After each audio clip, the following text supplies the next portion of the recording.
ഗോയങ്കയെ കച്ചവടം പഠിപ്പിക്കാൻ മാത്രം ഗട്സുള്ള ഒരുത്തിന് ഇന്ത്യൻ സൂപ്പർ ലീഗിലുണ്ടെന്ന് തോന്നുന്നില്ല. അവർ മികച്ച താരങ്ങളെ കൊണ്ടുവരുന്നു. അതവർക്ക് ഏറ്റവും ലാഭം ഉണ്ടാകുന്ന രീതിയിലാണ് കൊണ്ടുവരുന്നത് എന്നുള്ളതാണ് മോഹൻ ബഗാൻ സൂപ്പർ ജയൻസിന്റെ ഏറ്റവും വലിയ പ്രത്യേകത. അൻവർ അലിയുടെ സൈനിങ് തന്നെ അതിന്റെ ഒരു ഉദാഹരണമാണ്. അൻവർ അലിക്ക് വലിയ പ്രൈസ് ആവും എന്നായപ്പം ഇട്ടു. അതിന് അൻവർ അലിയെ സ്വന്തമാക്കണമെങ്കിൽ കുറേ ക്യാഷ് ഇറക്കണം എന്ന് ചൂഷണം പോലെ ക്യാഷ് ഇറക്കത്തില്ല. ജീക്സിന്റെ കാര്യത്തിലും അതുപോലെ തന്നെ. ഈസ്റ്റ് ബംഗാൾ വാശി കയറി കുറേ കാശ് ബ്ലാസ്റ്റേഴ്സിന് കൊടുത്തെടുത്തുകൊണ്ട് പോയി.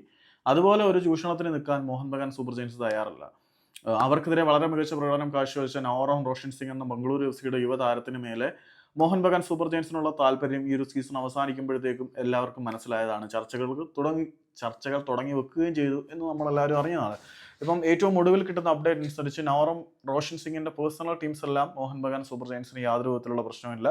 താരത്തിന്റെ ഡിമാൻഡ്സ് എല്ലാം അംഗീകരിക്കാനും അക്സെപ്റ്റ് ചെയ്യാനും നല്ല രീതിയിൽ കാര്യങ്ങൾ ഓഫർ ചെയ്യാനും മോഹൻ ബഗാൻ തയ്യാറാണ്. പക്ഷേ ബംഗളൂരു എഫ് സി ആവശ്യപ്പെടുന്ന ട്രാൻസ്ഫർ ഫീസ് ഹെവിയാണ് എന്നാണ് മോഹൻ ബഗാന്റെ വാദം. കേവലം 1 വർഷം കൂടി മാത്രം ബംഗളൂരു എഫ് സിയുമായിട്ട് കരാർ അവശേഷിക്കുന്ന നവോറം റോഷൻ സിംഗിന് വേണ്ടി വളരെ വലിയ ട്രാൻസ്ഫർ ഫീ ഇറക്കണ്ട എന്നുള്ള തീരുമാനത്തിലാണ് മോഹൻ ബഗാൻ നിൽക്കുന്നത്. അതുകൊണ്ട് തൽക്കാലത്തേക്ക് മറ്റു ഓപ്ഷനുകൾ നോക്കിയിട്ട് ഫ്രീ ആയിട്ട് നവോറത്തിനെ തൂക്കാനുള്ള തീരുമാനത്തിലാണ് മോഹൻ ബഗാൻ. സോ കച്ചവടം പഠിപ്പിക്കാൻ ഗോയങ്ക മാർവാടിയെ ആരും പഠിപ്പിക്കണ്ട.